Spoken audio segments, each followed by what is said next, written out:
होलकर वाड़े में दरबारी से लेके मंत्री तक सब गद्दार। क्या वाकई? नमस्कार दोस्तों, स्वागत करती हूं आपका आपके अपने चैनल हंग्री स्पिरिट्स में। हंग्री स्पिरिट्स देख रहे सारे दर्शकों का मैं अंजू शर्मा दिल से स्वागत करती हूं। तो ये जो जमाना था दोस्तों राजाओं का, उसमें ये राजनीति होती थी, पॉलिटिक्स होती थी, मगर ऐसा नहीं होता था कि जितने भी लोग हैं सब राजा के प्रति गद्दार ही हो। सिर्फ चुनिंदा एक दो लोगों को छोड़ के राजा के अपने गुप्तचर होते थे, अपना एक सपोर्ट सिस्टम होता था। मगर यहां पे उल्टा दिख रहा है। चलिए इस पे चर्चा करते हैं, मगर पहले वही गुजारिश, जिन्होंने अभी तक चैनल को सब्सक्राइब नहीं किया है कर लीजिए, साथ में दोस्तों बेल आइकन दबाइएगा ताकि आपको हमारे वीडियोस के नोटिफिकेशन मिलते रहें।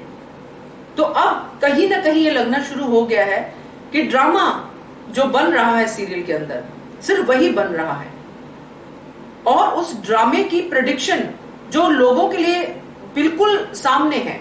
जो लोग ये सीरियल शुरू से देखते आ रहे हैं वो आराम से अगला सीन भी सोच लेते हैं। होता है क्योंकि हमें भी, आपको भी, सबको एक्सपीरियंस हो रहा है।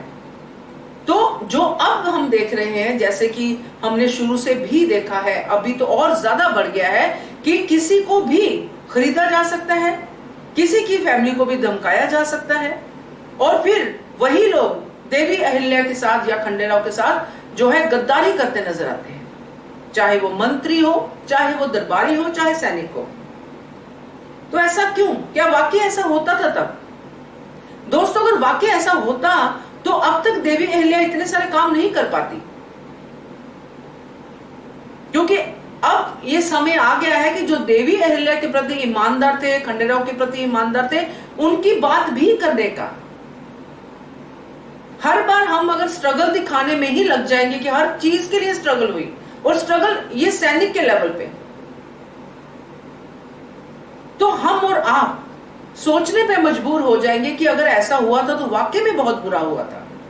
अगर वाकई ये सैनिक से लेके मंत्री तक गद्दार थे तो उसमें दरबार चलाना कितना मुश्किल था। और ये कहानी बार बार रिपीट हो रही है। आपको तो अब उंगलियों पे भी नहीं गिन पाएंगे, आप सब, मैं भी, कि कितने लोगों को धनाजी और गुन्नू जी ने पैसे दिए हैं, कितने लोगों को धमकी दी है। कोई सांप लेके आ जाता है, कोई खानसामा बन के आ जाता है।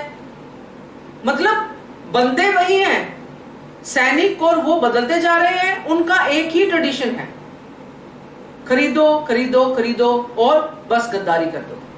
और जो गद्दार बन रहे हैं वो सुबह शाम उसी वाड़े में रहते हैं। अब जो अकाउंटेंट वहां से कागजात लेके अहिल्या बाई तक पहुंचा, देवी तक पहुंचा, क्या वो एक ही दिन का था? पहले से अपॉइंटेड था ना। उसको नहीं पता कि मुझे अपनी जो देवी अहिल्या है, अपनी रानी है, उसके प्रति ईमानदारी दिखानी है? क्या उसको इतनी भी अक्ल नहीं है कि रास्ते में ये इतने इंपॉर्टेंट कागजात हैं, किसी को भी नहीं देने हैं? मतलब कोई ट्रेनिंग ही नहीं है इसका मतलब। तो ये जो बारीकियां हैं, अब तो बारीकियां भी नहीं, बड़ी बड़ी चीजें हैं जो, इनके ऊपर क्या बात हो रही है? इसका यही इंप्रेशन मेरे ऊपर आ रहा है कि देवी अहिल्या के समय पे होलकर वाड़े में, मल्हार राव होलकर के समय में, इतना बड़ा राजा जिनकी बात आज भी होती है, उनके समय में उनके लिए ईमानदार एक सैनिक तक नहीं था। अभी तक तो नहीं देखा है। तो ये जो हो रहा है, जैसे मालेराव को लेके जाना, मालेराव का सर काट के भेज देना, तो जितनी भी लोग जो ये हिस्ट्री से रिलेटेड है, जितने भी लोग जानते हैं, उनको ये समझ में आता है कि कहां मालेराव का सर भेजा होगा, क्योंकि मालेराव की आगे कितनी कहानी है। तो ये जो हुक पॉइंट हम छोड़ रहे हैं नॉर्मल चीजों की तरह, जो हम नॉर्मल धारावाहिकों में देखते हैं, तो वो इसमें नहीं काम आएंगे। इससे हम और आप जो है इस बात को करने के लिए मजबूर होंगे कि ये हो क्या रहा है। वही रिपीट स्टोरी हम क्यों क्यों क्यों? हमें कुछ वो दिखाओ जो वाकई में, जिसमें देवी अहिल्या के पीछे लोग चले थे। ऐसा नहीं कि एक मुहिम हुई, लोगों ने देवी अहिल्या का साथ दिया, वो कारखाना खुल गया, देवी अहिल्या का साथ दिया, फिर शस्त्रशाला खुल गई, देवी अहिल्या का साथ दिया, मगर वो साथ देने वाले गए कहां? वो भी तो साथ होंगे ना। उनकी जो अपनी देवी अहिल्या के प्रति ईमानदारी है वो भी तो कहीं दिखनी चाहिए ना। सिर्फ सारजा है जो चल रही है देवी अहिल्या के साथ।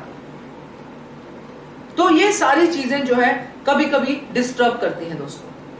मुझे तो किया इसलिए शायद आज मेरे वीडियो थोड़े से अलग हैं बाकी वीडियो से, क्योंकि अगर देवी अहिल्या ने इतना बड़ा नाम दर्ज किया है इतिहास में, तो ऐसा नहीं कि उनकी जो होलकर वाड़ा था उसमें सिर्फ तुक्कू जी और गंगूबात आते हैं और शारजा के अलावा कोई और ईमानदार ना हो। डेफिनेटली होंगे और उनका नाम भी इस सीरियल में आना चाहिए। मेरा तो यही कहना है, बाकी आप बताइए आपका क्या कहना है इसके बारे में, कमेंट कीजिएगा दोस्तों। देखते रहिए channel hungry express. Thank you so much. Subscribe to our channel by clicking the subscribe button. Click the bell button and enjoy the latest uploads from our channel.